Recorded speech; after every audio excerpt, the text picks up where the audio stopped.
નજર કરી લઈએ તો સૌથી પહેલાં ધર્મેશજી, અહીંયા પણ આપણે જોયું છે રિકવરી એક વખત નીચલા સ્તરથી ફરી એકવાર આપણને આવતી દેખાઈ રહી છે. ક્લિયરલી ફેડ તરફથી જે રીતે વ્યાજદરમાં એક 0.25 બેઝિસ પોઈન્ટ્સનો કાપ કરવામાં આવ્યો છે અને ડિસેમ્બર માટે પણ ખાસ કરીને તેઓ 25 બેઝિસ પોઈન્ટ્સનો કાપ કરે તેવી આશા જે રીતે બનતી દેખાઈ રહી છે. અર્થતંત્ર સુધરી રહ્યું છે અને મોંઘવારીને ખાસ કરીને નિયંત્રણમાં લાવવાના લક્ષ્ય તરફ ફેડ હવે આગળ વધી રહ્યું છે તેવું નિવેદન જેરોમ પોવેલ તરફથી આવ્યું છે. આ બધા ફેક્ટરને કઈ રીતે જોવું જોઈએ સોના માટે ખાસ કરીને, કારણ કે હવે ફેસ્ટિવ ડિમાન્ડ જોઈએ તો તે આપણને થોડી ઘણી ઓછી થતી જોવા મળશે, પણ લગ્નગાળો પણ આવે છે તેનું પણ એક રિએક્શન આપણને જોવા મળશે અને કિંમતો પર અસર રહેશે. કઈ રીતે ધ્યાન રાખવું ગોલ્ડ માટે? જો સોનાની વાત કરો તો સોનામાં તમારે જોશો જ્યારે ટ્રમ્પનો ઇલેક્શનની રિઝલ્ટ આવ્યું ત્યારે માર્કેટે ઓલમોસ્ટ $100-150 એક શાર્પ કરેક્શન તમારે બતાડી દીધું. તો એ જે અનસર્ટનિટી હતી ઇલેક્શનમાં કોણ આવશે એ કારણે માર્કેટમાં તમારે એક સેલ ઓફ જોવા મળ્યું.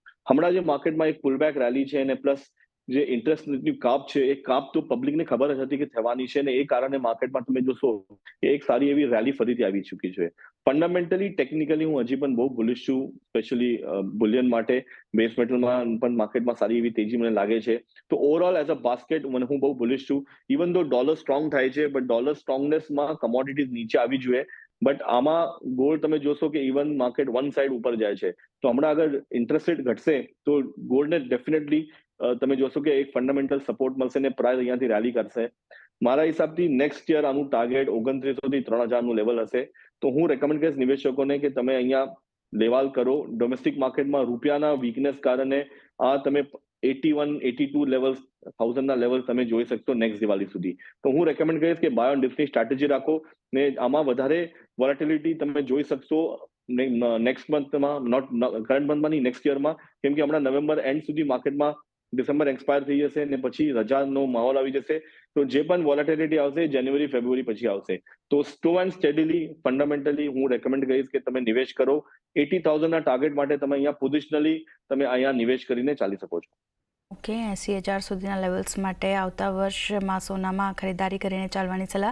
બાય ઓન ડિપ્સ કરીને ચાલી શકો છો. અને કોમેક્સની વાત કરી લઈએ તો 2900થી લઈને 3000 સુધીના લેવલ્સ પણ આપણને બનતા દેખાઈ શકે છે. તો ફોકસ રાખવાનું રહેશે સોના માટે. જતીનજી, તમે કઈ રીતે જોઈ રહ્યા છો સોનાના ફંડામેન્ટલ, ખાસ કરીને કારણ કે મોટાભાગની ઇવેન્ટ આપણે જોઈએ ગ્લોબલ ઇવેન્ટ આપણને પૂરી થતી જોવા મળી છે. ફેડ તરફથી પણ હવે ડિસેમ્બર પર ફોકસ રહેશે કે ત્યાં કઈ રીતે વ્યાજ દરને લઈને નિર્ણય આવે છે, પણ ત્યાં સુધી કોઈ મોટા એવા ફંડામેન્ટલ તમે જોઈ રહ્યા છો જેની અસર આપણને કિંમતો પર જોવા મળે કે પછી રેન્જ બાઉન્ડ કારોબાર જ રહેશે? જો મેજર ઇવેન્ટ્સ અનફોલ્ડ થાય છે ત્યારે એક ટ્રેન્ડ સેટ થાય છે કોઈ બી એસેટ ક્લાસીસના અંદર. સ્પેશિયલી જ્યારે આપણે ઇન્ટરેસ્ટ રેટનું સાયકલ એક્સપેક્ટેશન હતું જે કટ થવાનું છે એના કારણથી ગોલ્ડ ને સિલ્વરના અંદર આ વર્ષે એક સારું અમથું ગેઇન્સના સાથે જોવા મળ્યું હતું. સાથે સાથે જ હવે જે યુએસ ઇલેક્શનનો આઉટકમ આવ્યો છે એના પછી ડોલર ઇન્ડેક્સ અંદર સ્ટ્રેન્થ થવું એક મુખ્ય કારણ રહી શકે છે, જેનાથી ગેઇન્સ જે છે થોડી લિમિટેડ થઈ શકે છે આગળ ચાલતા for the next quarter or so. Overall long ટર્મના હિસાબે એક વર્ષનું જે ટાર્ગેટ લાઈન ચાલતું એમના માટે આઉટલુક બુલિશ જ રહેશે સ્ટ્રોંગલી. બટ વચ્ચે થોડાક ઓપોર્ચ્યુનિટીઝ જે છે મને લાગે છે વાર આવશે. જેવી રીતે લાસ્ટ યર જે છે ઓપોર્ચ્યુનિટીઝ બહુ વધારે નથી આવી. અનલેસ એન્ડ અન્ટિલ જે બજેટનું જે આપણે ડ્યુટી કટ જોઈ લઈએ એ છોડીને અગર જોવા જાવ તો ફંડામેન્ટલી કોઈ બી બીજા ઓપોર્ચ્યુનિટીઝ નથી આવ્યા. એક જ માત્ર જે મેઇન બજેટના અંદર આવ્યું હતું એ જ ઓપોર્ચ્યુનિટી થઈ હતી. અને હવે આગળ ચાલતા બીજા કોઈ ઓપોર્ચ્યુનિટીઝ અહીંયા કટના માટે જે જોવા જઈએ પ્રાઇસને નીચે લઈને આવશે એ આઈ થિંક થોડા ટાઈમ પીરિયડમાં આવતા રહેશે. એસ્પેશિયલી હવે કોઈ મોટા ડેવલપમેન્ટ્સ હમણાં ફિલહાલ નથી દેખાઈ રહ્યા જેના કારણથી ગોલ્ડ ને સિલ્વરને એક નેક્સ્ટ ક્વાર્ટર બહુ સ્ટ્રોંગ રેલી અહીંયાથી જોવા મળે.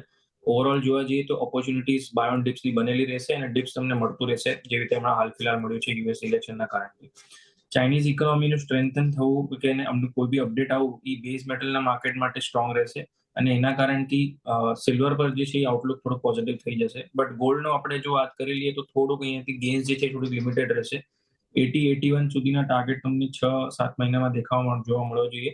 અને એક વર્ષના હિસાબે જોવા જઈએ તો around about next year Diwali સુધી કે નેક્સ્ટ યર ડિસેમ્બર સુધી તમને 84-85 સુધીના લેવલ્સ દેખાડી શકે છે. બટ એના પહેલા 73, 74, 72 આ લેવલ્સ પણ એકવાર માટે ટચ થવા જઈ શકે છે ઇન વર્સ્ટ કેસ સિનારીઓ હું પકડીને ચાલું છું. અનલેસ એન્ડ અન્ટિલ ડ્યુટીના અંદર કંઈ રુઝાન ચેન્જ થઈ જાય કે જે ડ્યુટી હાઇક થઈ જાય તો એ નોટ અહીંયા પ્રાઇઝિંગ નથી. એ કોઈ બી વસ્તુ જે છે અનનેસેસરી ચેન્જીસ ક્યાંય બી આવી શકે છે ગવર્મેન્ટના તરફથી. બટ નોર્મલ ફંડામેન્ટલી અને ટેકનિકલી જોવા જવું તો બાય ઓન ડિપ્સનું માર્કેટ જરૂર છે. બટ ડિપ્સ જે છે એ અનપ્રિડિક્ટેબલી આવતી રહેશે અને જ્યારે બી ડિપ મળે ત્યારે તમે એના અંદર લોંગ ટર્મના હિસાબે ઇન્વેસ્ટ કરી શકો છો.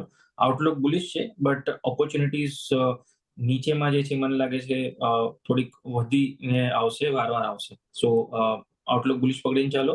74, 73, 72 આ બધા જે છે એ સ્ટ્રોંગ એક્યુમ્યુલેશન લેવલ રહેશે ગોલ્ડના અંદર. ઓકે, તો ઘટાડો આવે છે ત્યારે આ ખરીદારીનો વ્યૂ તમે સોના માટે રાખીને ચાલી શકો છો.